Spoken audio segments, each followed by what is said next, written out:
सभी देख रहे हैं परिचित। तो आज हमारे कार्यक्रम में आप सभी का स्वागत है। खास बात आज हमारे साथ हैं श्री डॉक्टर रामकृष्ण कुशमरिया जी, जो कि भारतीय जनता पार्टी के वरिष्ठ नेता जी, वर्तमान में ओबीसी के अध्यक्ष, साथ ही साथ 2 बार कैबिनेट मंत्री, 5 बार संसदीय और 4 बार एमएलए। तो चलिए बात करते हैं। जनता का सहयोग, क्षेत्र की जनता का अटूट हमारे ऊपर भरोसा और हमें उनका भरोसा, ये सारी चीज़ें मिल करके हमें इतना लगातार 55 साल जो है रेगुलर हमारे ऊपर भरोसा किया, हमें सेवा करने का अवसर किया। हम तो उनके यानी 7 जन्म तक उनका हम ये ऋण उतार नहीं सकते। 5 बार सांसदीय रह चुके हैं, 4 बार एमएलए रह चुके हैं। तो मेरा तो क्वेश्चन ये है आपसे कि लोगों को डेली बेसिस पे इस चीज़ के लिए क्या जाता है, या भी चीज़ें प्रेशर कैसे मैनेज करते हैं? ये तो जनता का हमारे प्रति भी अटूट विश्वास और हमारा भी जनता के प्रति क्षेत्र के विकास के लिए यानी बुंदेलखंड के भीतर जो विकास हुआ, चाहे वो रेलें चली हों, चाहे पुल पुलियाँ बने हों, चाहे सड़कें बनी हों, सारा हमें विकास करने का अवसर मिला। सबसे बड़ी बात यह है कि ये इलाका जो डकैतों से और उन डकैतों के आतंक के कारण लोग विकास नहीं कर पाते। हमारे एक यहाँ सहगल ठेकेदार थे, तो वो गैसाबाद है 11वां नदी का पुल बना रहे थे, उनका अपहरण कर लिया। तो अब कोई भी जरूरत नहीं करता था यहाँ काम करने की, पता नहीं कब हमें गोली मार दी जाए, कब हमारा अपहरण हो जाए, कब हमसे पैसे वसूल लिए जाए, तो हिम्मत नहीं करते। तो ये सबसे पहला काम ये था कि आतंक से मुक्ति कैसे दें। तो वो ईश्वर की कृपा से, बजरंगबली का आशीर्वाद, गुरुजनों की, हमारे माता पिता की सबका आशीर्वाद से ये हमारे भीतर संकल्प आया कि इस काम को हमें करना चाहिए। ये डकैतों से इस इलाके को मुक्त कराने का काम, और ये बीड़ा हमने भगवान के श्री चरणों में हनुमान जी के, और हमने इसको उठाया और हमने इसको सफल किया। तो डकैत मुक्त हुआ, तो सारे विकास कार्य शुरू हुए। आज हमारा जो दमोह जिला है जो हरा भरा है, शानदार फसलें हो रही हैं, लोग बच्चे पढ़ रहे हैं, हमारे कई तो कलेक्टर बन गए, डॉक्टरों की पूरे इलाके में, हमारे इलाके के पिछड़े इलाकों के बच्चे जो पढ़ लिख करके डॉक्टर बन गए हैं, मास्टर बन गए, इंजीनियर बन गए। मैंने हर दिशा में जो है हमने प्रोग्रेस करी है और हमारे इस इलाके की नामवरी कर रहे हैं, नाम बना रहे हैं। काफी लोकप्रिय स्लोगन है, तो क्या वो आप हमारे दर्शकों को और ये वो तो अपने भीतर से है, निकल गई बात। हमारा था कि ये पूरा इलाका जो है राजे रजवाड़ों से भरा हुआ था, मालगुजारों से भरा हुआ था। तो जहाँ मालगुजारी प्रथा थी हमारे दमोह जिले में, यहाँ हमारा स्लोगन था, कोई से डरने नहीं है, इनका आतंक बहुत। और उधर राजा रजवाड़े थे, तो उनके लिए हमारा स्लोगन गुलामी करने नहीं है। और आपको पता है सरदार पटेल ने सारे राजे रजवाड़ों से उनको सरेंडर करके और गुलामी से मुक्त कराया पूरे देश को। तो ये 2 हमारे। तो सर, आपकी गाड़ी में क्रांति नाम लिखा हुआ है, तो इस नाम के पीछे की कहानी हमारे दर्शकों के साथ आप शेयर करना चाहिए। ये क्रांति रथ जो है ये हमारे लिए वरदान है।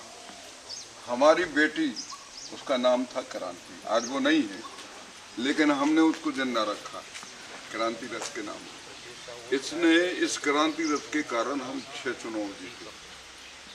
हम जिस गांव में जा नहीं पाते थे, और यदि क्रांति रथ चला गया तो बोले बस क्रांति रथ आ गया, अब कोई ज़रूरत नहीं, बाबा जी को कहना किसी दूसरे गांव चले जाए। तो ये वैसे ही था हमारे जैसे ये छत्रसाल महाराज का कि जित जित घोड़ा पग धरे तहते फत्ते हुए। 76 साल के राज में धक धक धर नहीं हुए, जहाँ जहाँ घोड़ा पग धरे तहाँ तहाँ फत्ते हुए। ऐसे जो क्रांति रहते को इतिहास है हमारी बेटी। और ये 6 चुनाव हमें तो इस क्रांति रथ ने जीता है।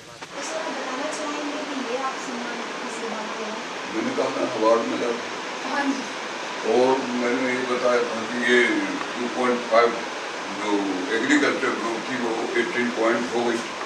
तो राष्ट्रपति जी ने बुला करके पूछा था ये क्या चमत्कार है, तो उनने सारे मुख्यमंत्रियों को बुलाया और उसमें हमारा वक्तव्य कराया कि ये कैसे एग्रीकल्चर ग्रोथ आपकी बढ़ी। तब हमने उन्हें बताया थे कि जो हमने काम किए हैं छोटे छोटे उनके कारण ये ग्रोथ बढ़ी। बलराम तालाब और ये तुम्हारे जमीन की सिंचाई करने पैदावार बढ़ गई, ग्रोथ बढ़ गई एग्रीकल्चर। तो फिर उनने हमें सम्मानित किया था, हमारा वक्तव्य कराया था मुख्यमंत्रियों के बीच में और उसके बाद सम्मान। गणपति महाराज हमारे इष्ट देवता प्रथम पूज्य जो हमारी रक्षा सुरक्षा करते हैं और इसको बुद्धि को ठीक रखते हैं। तो डॉक्टर साहब इस पिक्चर के बारे में बताइए। ये कृषि कर्मण अवार्ड है, हमें 2013 में पहली बार मिला था, 2012 उस समय जब हम एग्रीकल्चर मिनिस्टर बने थे तो एक वर्ष जब हमने 2 वर्ष काम किया तो शुरुआत में जो हमारी एग्रीकल्चर ग्रोथ 2.5, लेकिन हमने 1.5-2 साल काम करने के बाद 18.5 ग्रोथ हमारी एग्रीकल्चर की हो गई। तो सब आश्चर्यचकित हो गए। राष्ट्रपति जी ने हमें बुलाया, बोले 18.5 आपकी जो है एग्रीकल्चर ग्रोथ कैसे हो गई। तो हमने कहा नहीं। तब उनने मुख्यमंत्रियों की एक मीटिंग बुलाई सब प्रदेश में और उनके बीच में हमारा वक्तव्य कराया कि ये ग्रोथ आपने, how you get this accident growth agriculture growth. छोटे काम शुरुआत किए जिसका हमें ये परिणाम मिला। कई काम किए लेकिन 2 काम हम आपको बता रहे हैं, तो मैं बताइए क्या है। मैंने कहा सबसे पहले तो मैंने एक सर्वे कराया कि 5 एकड़ तक के किसान कितने हैं, जो किसान टोटल किसान है 80%, 5% में 5 एकड़ तक के किसान। दूसरा, हमने उन 5 एकड़ तक के किसानों का फिर खेती कर रहे तो उसमें भी 80% किसान मेरी बाकी डरी ही पड़ती है। तो हमने क्या किया, वो सारी जमीन को एक हलदर योजना बनाई और उसमें फ्री में उनकी वो 5 एकड़ जमीन जोत दी और 5,000 रुपया प्रति एकड़ उनको दे दिया।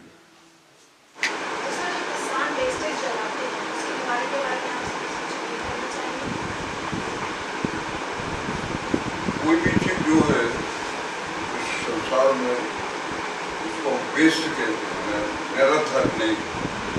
सबसे पराली भी इसको हम हमारे किसान जला देते कि ये बेकार है, तो बेकार नहीं। उससे हम नई ऊर्जा पैदा करते कार्य का इंतजाम करते और उससे अनेक कार्य हम संपादन करते। ये तुम्हारे जो ग्रीन कोड जो है आप तारीफ करेंगे, हमारे शहरों में वेस्ट है तो इसको हम वेस्ट कहते हैं, तो उसका सदुपयोग यही तो ग्रीन कोड। अब रेलवे में ग्रीन कोड की सिस्टम शुरू हुआ है। अब जितना भी जो वेस्ट है, जो भी गंदगी है, वो सब उसका वो ग्रीन कोड का उसका उपयोग हो जाता है, तो वो केरल तो इस पृथ्वी के साथ में कोई भी चीज बेकार है, हर चीज का उपयोग किया जा सकता है। अब ये हम कैसे कर सकते हैं, अब जैसे पराली की बात है, अब पराली को जलाते हैं तो वातावरण का जो टेम्परेचर बढ़ता है, उसमें जो कार्बन डाइऑक्साइड हो जाती है तो वो ओजोन को ऊपर खाती है। ओजोन जब कम होती है ग्लोबल वार्मिंग होती है। तो यदि हम इसको एक शुद्ध चारा बना लें, भूसा बना लें, पशुओं के लिए भोजन कराने का इंतजाम कर दें, उससे पराली से ये ग्रीन कोड की बातें निकली, ये भी हो सकता है। उससे हम यदि गड्ढे में डाल करके गोबर गौमूत्र का उसके साथ प्रयोग कर दें तो सुंदर हमारा खाद बन जाता है, नेचुरल जो है। तो उससे हमारी जमीन की सेहत ठीक होती है। जमीन में वो जो हमारे खेती के लिए जो लाभदायक बैक्टीरिया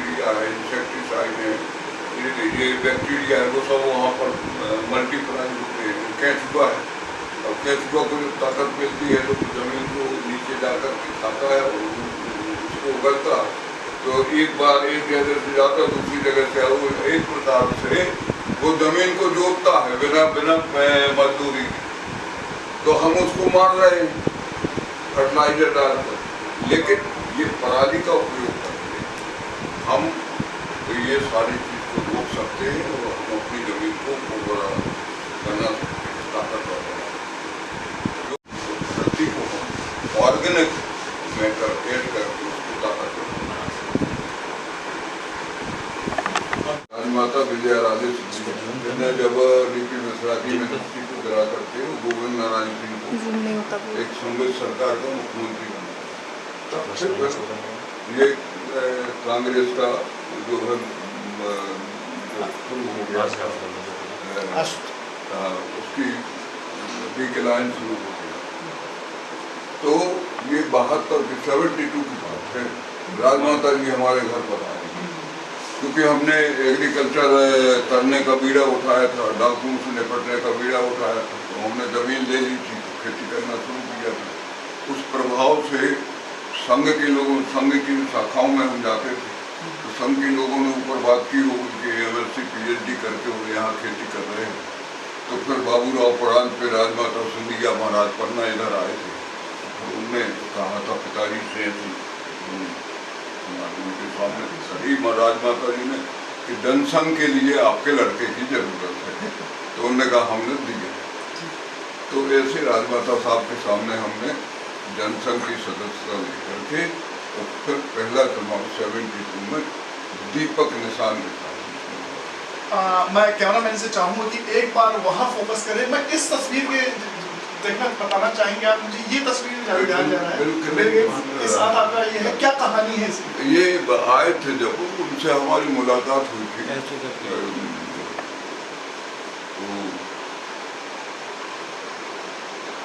इसी एग्रीकल्चर के बेस्ट एग्रीकल्चरिस्ट के नाते उनसे मुलाकात हुई। अच्छा, आपने जैसा बताया कि राजमाता सिंधिया के माध्यम से आपने भाजपा में प्रवेश किया था, उस समय से और आज का समय आपका जो सफलता आपने हासिल की, आज उसको लेके आप कितने संतुष्ट हैं और उस पर क्या कहना चाहें? हमने जो संकल्प लिया था, राजनीति तो माध्यम थी एक सेवा का, लेकिन जो इस इलाके में आतंक था, ये था, उसको हमें दूर करने का मौका मिला। आज यहाँ का आदमी सुखी है, संपन्न है, यहाँ के बच्चे पढ़ लिख करके अच्छे अच्छे पोस्टों पे जा रहे हैं। नहीं तो उस समय तो अपहरण का डर रहता था, कब किसका अपहरण हो जाए, कौन किसको क्या कर दे। तो ये सारा आतंक खत्म किया और राजनीतिक सफलताएं भी जनता ने हमें आशीर्वाद दिया। हम 9 चुनाव जीते, 4 विधानसभा जीते, 5 लोकसभा जीते, मिनिस्टर बने। आज पिछड़ा वर्ग आयोग के अध्यक्ष के नाते हम सेवा कर रहे हैं। तो हमारे तो अपने आप से हमें जो जीवन ईश्वर ने हमें प्रदान किया, जिस लक्ष्य के लिए, उस लक्ष्य को लेकर हम बड़े थे, हमें लगता है कुछ हद तक हमने सफलताएं प्राप्त की। जैसा कि आपने राजमाता को श्रेय दिया, वैसा आप भारतीय जनता पार्टी को कितना श्रेय दें? नहीं, भारतीय जनता पार्टी को भी हम पूरा सहयोग जो हमें मिला, जो आशीर्वाद मिला लगातार, वो इसमें दो मत की बात नहीं है। भारतीय जनता पार्टी भी आज हमारे देश में जो परिवर्तन आए हैं, आज हमारा देश सुरक्षित है, आज देश में जो एक विकास की गंगा बही है, शुरुआत हुई है, तो हम सारे विश्व के अनेक देशों को हम चैलेंज बन गए। उनको एक बहुत बड़ा देश जो भारत है हमारा, यानी एक समय आएगा कि भारत सब देशों का एक वो होगा, मतलब आधार बनेगा, लोगों का शक्ति का आधार बनेगा, सुरक्षा का आधार बनेगा। हमारा देश बहुत आगे बढ़ेगा, सुदूर बढ़ेगा। मोदी जी को लेके और डॉक्टर मोहन को लेके आपकी क्या प्रतिक्रिया? अब ये बड़े लोग होंगे, हम उसको उस पर कोई कमेंट नहीं करना चाहते हैं। इतना जरूर कहते हैं कि हम कभी भटक जाते तो हमारे गुरु लोग समझा देते, कोई दिक्कत। आप भाजपा के वरिष्ठ नेता भी रह चुके हैं, अभी वर्तमान में आप कृषि मंत्री भी हैं। कितना डिफरेंस है उस राजनीति में और अभी की राजनीति में आपके हिसाब से? अब क्या है, युग जो है, हम जब 72 में आए थे, आज 55 साल वर्ष हो गए, तो अपना जो युग कितने में बदलता, 12 साल में कितने युग बदल गए, 5 साल। तब जब 3 युग तो 12 चौको 48, 12 25 साल, 4 युग तो बदल गए। तो अब आप देखो ऐसे युग परिवर्तन जो हो गए, तो उस समय तो टेलीफोन नहीं था, वो तुम्हारे वो जाते थे वहाँ पर बूथ पर जा करके बात करते थे, घंटों बैठते थे। अब आज देखो दूरदर्शन, टेलीफोन, ये सारी चीजें जो है प्रगति की, लोग चांद पे जा रहे हैं, और भी कई तुम्हारे जो ग्रह नक्षत्र हैं उन पर लोग जाने की तैयारी कर रहे हैं। विकास की दृष्टि से आप सड़कें देखो तो, रेलें देखो तो, हवाई जहाज देखो तो, यानी हर जगह अपन को तरक्की दिखाई दे रही है। तो ये जो परिवर्तन जो हो रहे हैं, लेकिन सबसे बड़ी बात जो है हमारे भारत के भीतर जो परिवर्तन की बात है, अन्य देश आज युद्ध जो है व्यवसाय बन गया, लेकिन हमारा भारत शांति दूत बना हुआ, ये सबसे बड़ी उपलब्धि है हमारी। तो ऐसे समय में जब सारा विश्व जो है युद्ध के उसमें खड़ा हुआ है, विनाश के उसमें खड़ा हुआ है, हमारा देश उस विनाश को रोकने के लिए खड़ा हुआ है। तो ये सबसे बड़ी बात है, और हमें भरोसा है कि मोदी जी के नेतृत्व में जिस प्रकार से वो अपना प्रयास कर रहे हैं, निश्चित रूप से विश्व शांति होगी, ये सारे युद्ध बंद होंगे और लोगों के समझ में आएगा। थोड़ा सा स्वभाव के बारे में हमने जाना कि लोगों के साथ कैसे मिलजुल कर रहते हैं और उनकी प्रॉब्लम्स को सुन के उनका निवारण करते हैं, और ये जो स्वभाव है, हालांकि हम सभी जानते हैं कि बहुत लोगों में लोकप्रिय है। तो धन्यवाद सर, आपने अपना समय दिया हमें, और आपने इतना समय दिया कि हमसे बातचीत करी और हमारे दर्शकों को आपके मैंने ऐसे पिछड़े हुए इलाके में, गाँव में आकर के हमें खोज लिया, ये बहुत बड़ी बात है, आपकी उपलब्धि है।